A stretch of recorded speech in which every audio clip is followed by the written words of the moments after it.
예, 마태복음, 토요 마태복음 강의 118번째 시간입니다.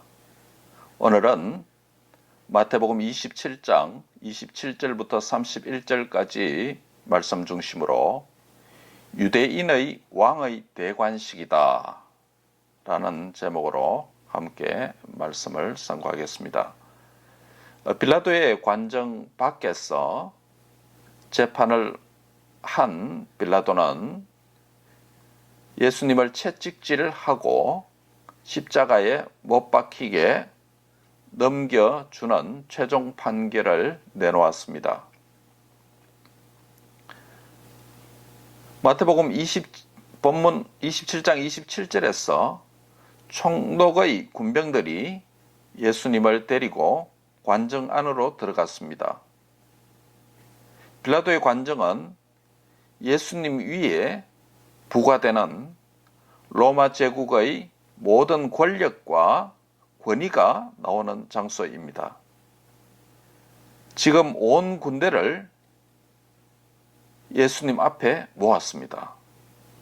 얼마나 모았을까요? 당시 로마 군인의 수는 약 600명에서 1000명 정도가 로마 총독의 수하에 있었습니다. 많은 사람들이 모였습니다. 군인들이 모였습니다. 그리고 이방인 여인으로서 빌라도의 아내는 예수님의 결백을 꿈을 통해서 보고 듣고 남편 빌라도에게 결백을 주장했죠. 일종의 계시적인 증거였죠. 이방의 여인이 그렇게 했다면 이번에는 이방인의 남성들로서 빌라도의 군인들은 예수님의 결백을 주장했던 이방인 여인과 달리 이방인 남성 빌라도 군인들은 거짓 대관식으로 죄가 없으신 예수님에 대한 유죄를 인정하고 죄인 취급하면서 조롱으로 축하 놀이를 하고 있습니다.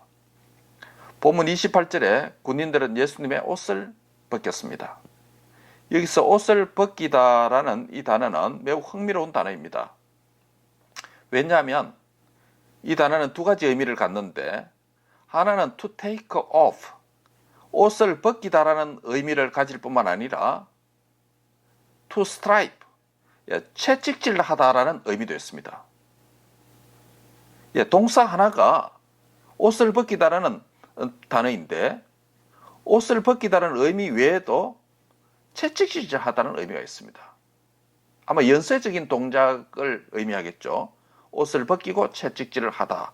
그런데 이 단어가 서로 다른 단어가 아니고 한 단어가 이런 연속적인 의미를 갖는 그런 독특한 단어가 사용되고 있습니다. 이 단어가 신약 성경에서 5번 사용되었는데 그 가운데 마태복음에서만 2회 사용되었는데 모두가 예수님의 순환을 위한 예수님에게만 사용된 단어로 사용되고 있습니다.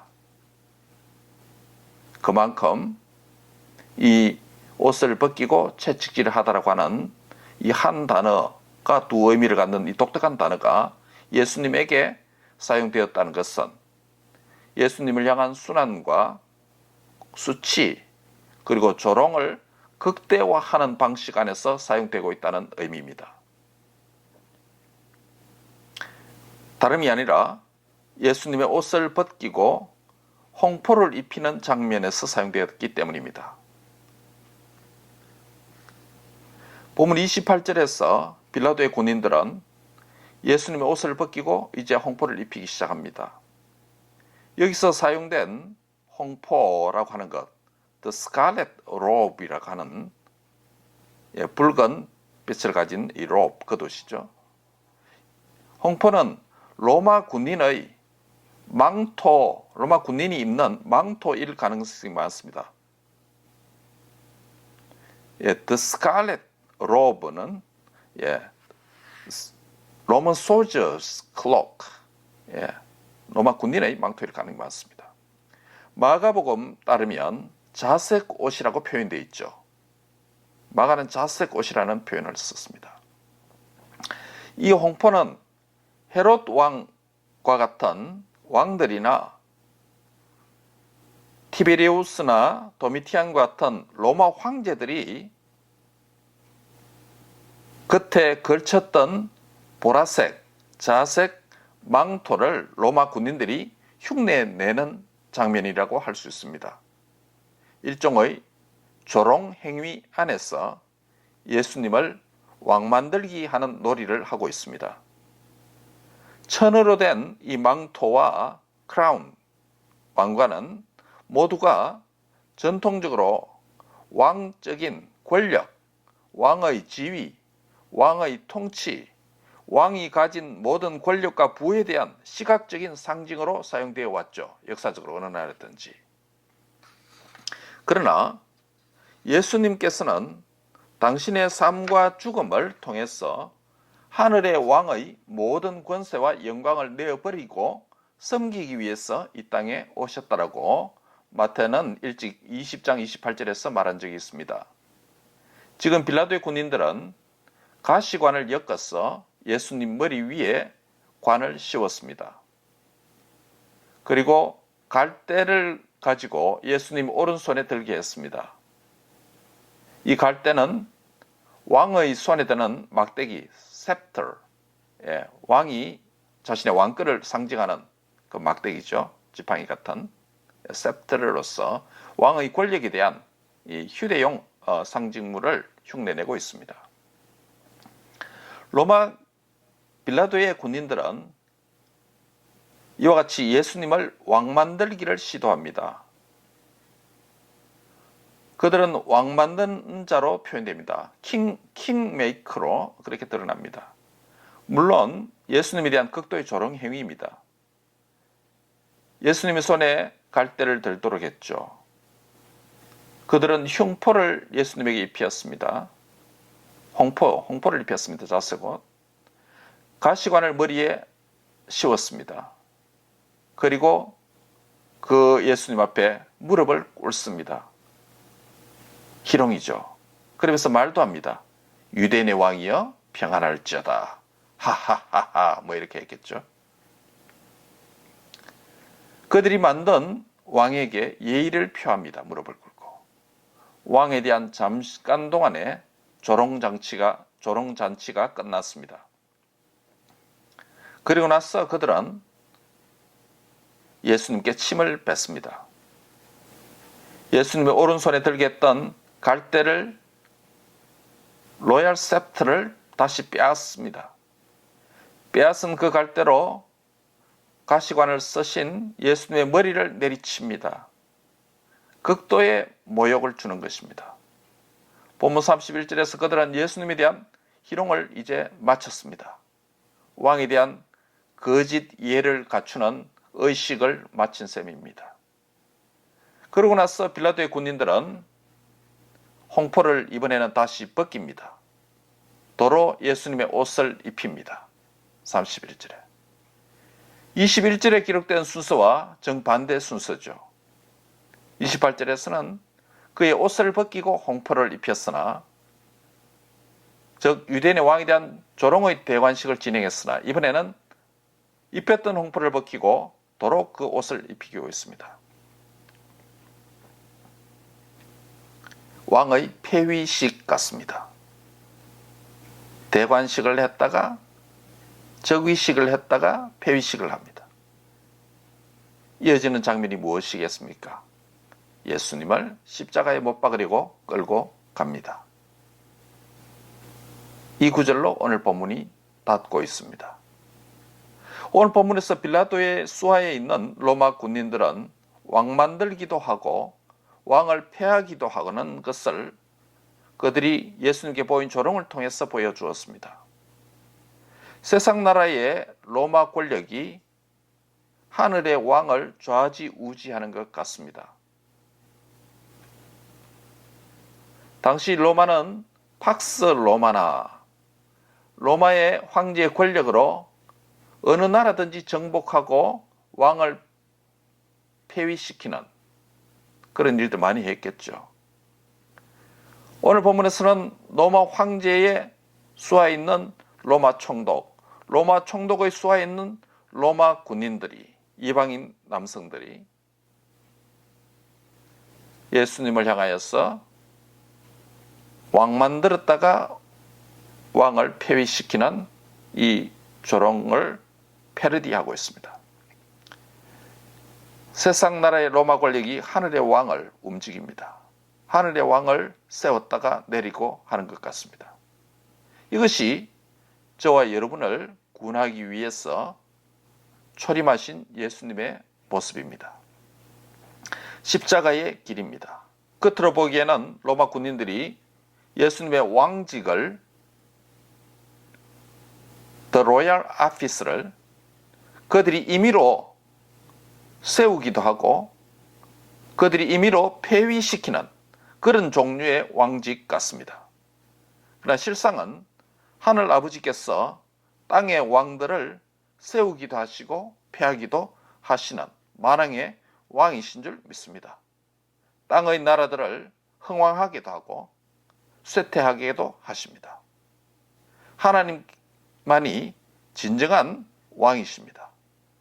뿐만 아니라 하나님은 한 개인의 인생도 흥왕하게도 하실 수 있고 하나님은 개인의 인생을 또 쇠퇴하게도 하실 수 있습니다. 하나님의 주권 안에 달려 있습니다. 하나님은 개인을 통치하실 뿐만 아니라 공동체를 통치하시고 믿는 자들만 다스릴 뿐만 아니라 믿지 않는 개인과 나라들까지 다스립니다. 하나님은 사람만 다스리시는 것이 아니라 지으신 모든 만물을 통치하시는 만물의 창조주이시고 왕이십니다. 하나님은 창조하신 것을 내버려 두고 그냥 자연의 질서를 따라서 돌아가도록 하도록 하고 자기는 뒤로 물러서 팔짱을 끼고 물러서 있는 이신론과 같은, 이성신론과 같은, 디이즘과 같은 그런 방식으로도 통치하지 않습니다. 하나님은 친히 만물을 지으셨고 친히 사람을 만드셨고 친히 지으신 만물과 사람을 이 시간도 통치하시고 다스리시는 참된 왕이신 줄 믿습니다. 그런데 로마 권력이 지금 하나님의 자리에 앉아 있는 것입니다. 예수님께 대한 그들의 조롱 행위는 예수님의 죽으심과 부활을 마치 패러디하고 풍자하는 것 같습니다. 예수님의 채찍 맞으심과 죽으심은 십자가의 길을 걸어가신 예수님의 모습 그대로입니다. 홍포를 벗기는 행위는 왕을 폐위시키는 모습이죠. 그리고 가시면류관을 쓰시고 오른손에 갈대를 가지고 홍포를 입히는 행위는 예수님께서 죽은 자 가운데서 사흘 만에 다시 살아나셔서 만왕의 왕으로 다시 등극하시는 그런 모습을 패러디하는 것만 같습니다. 자, 오늘 말씀을 요약할까요? 오늘 본문은 예수님에 대한 극도의 조롱 행위를 보여주고 있습니다. 그야말로 그들은 예수님이 누구신지 알지 못하고 하는 행위입니다. 하나님 없는 이방인의 모습 그대로입니다. 하나님 없는 믿음이 없는 사람의 행위 그대로입니다. 자신이 친히 왕노릇하는 인생의 모습을 보여주고 있습니다. 오늘도 수많은 인생들은 하나님 없이 살아갑니다. 믿음 없이 살아갑니다. 그렇게 되면 자신이 왕이 되어서 사는 것입니다. 자신이 자신의 삶을 주관하고 자기의 인생을 계획하고 하나님의 주권을 인정하지 않고 간섭하지 않고 하나님께서 관여하는 것을 싫어하고 하나님의 존재조차도 믿기를 싫어합니다. 로마 군인의 모습을 오늘 인생들의 모습으로 잘 보여주는 것 같습니다. 이들은 로마의 식민지 속국의 한 노예 죄인을 다루듯이 그렇게 행동하고 있습니다. 실상 예수님은 저와 여러분의 죄를 대속해 주시기 위해서 우리를 위한 노예가 되셨습니다. 종이 되셨습니다. 종의 모습으로 오셨습니다. 죄의 종인 우리 대신에 친히 노예의 길을 걸어가셨습니다. 우리에게 죄로부터 참된 자유와 해방을 주시려고 스스로 결박을 받으셨습니다. 우리에게 생명을 주시려고 자신의 생명을 내놓으셨습니다. 우리에게 의의 옷을 입혀 주시려고 자신은 죄를 덧입으셨습니다. 우리에게 영광을 얻게 하시려고 자신은 친히 모욕과 비참의 길을 자원하셨습니다. 우리를 향한 우리 주님의 속죄의 사랑입니다. 대속의 희생입니다. 오늘도 그 사랑에 감사하는 자가 되시기를 바랍니다. 우리는 예수님을 왕으로 모신 삶이 되기를 바랍니다. 예수님을 진정한 왕으로 인정하고 진정한 왕으로 모시고 살아가는 복된 인생이 되시기를 바랍니다. 예수님을 나의 왕으로 나의 주님으로 영접하셨습니까? 예수님을 왕으로 주인으로 영접했으나 우리 자신이 여전히 내가 나의 왕, 내가 나의 주인 된 삶을 산다면 빌라도의 군인들과 같이 예수님을 임의로 왕 삼고 임의로 폐위시키고 내 자신이 왕이 되어 살아가는 삶입니다. 왕이 입는 홍포나 자색 옷을 내가 입었다가 예수님께 때로는 입혀드렸다가 하는 삶이 반복되지는 않습니까? 그렇다면 로마 군인들처럼 예수님을 조롱하는 것입니다. 나의 모든 왕권을 그리스도께 돌려드리는 아침이 되시기를 바랍니다. 나의 모든 왕권을 그리스도께 돌려드리는 인생이 되시기를 바랍니다. 나의 현재와 나의 미래까지, 나의 가족과 나의 자녀의 삶까지, 내 직장과 나의 모든 문제까지 왕권을 그리스도께 돌려드리시기 바랍니다. 우리의 모든 삶과 온 땅을 통치하시는 참된 왕으로 임하여 주시기를 기도하는 시간이 되시기를 바랍니다. 예수님께서는 교만한 자들을 다스리시고 연약한 자들도 다스리시는 왕이십니다. 예수님께서는 강한 자도 다스리시고 약한 자도 다스리십니다. 예수님께서는 병든 자도 다스리시고 건강한 자도 다스리십니다. 예수님께서는 가난한 자도 다스리시고 부한 자도 다스리십니다. 예수님은 권세자도 다스리시고 일반 백성들도 다스리십니다. 예수님의 왕권 앞에 그 통치를 벗어나는 인생과 만물은 없습니다. 예수님께서는 남녀노소 빈부귀천 모든 인생을 다스리시고 모든 만물을 통치하고 계십니다. 그분께서는 저와 여러분의 왕이신 줄 믿습니다. 그분은 만유의 주가 되십니다. 내가 입은 자색 옷을 벗어서 예수님께 입혀드리는 나의 모든 왕권을 우리 주 예수 그리스도께 돌려드리는 복된 삶이 되시기를 축복합니다. 예수님은 나의 왕이시요 나는 그분의 종입니다. 한번 같이 할까요? 예수님은 나의 왕이요 나는 그분의 종입니다. 거꾸로 할까요? 나는 예수님의 종이요 예수님은 나의 왕이십니다. 오늘 하루도 그리고 우리의 남은 모든 삶에서 예수님이 내 삶과 내 인생으로 좌정하셔서 나와 내 인생을 다스리고 통치하는 복된 왕의 백성들이 되시기를 주의 이름으로 축복합니다. 아멘.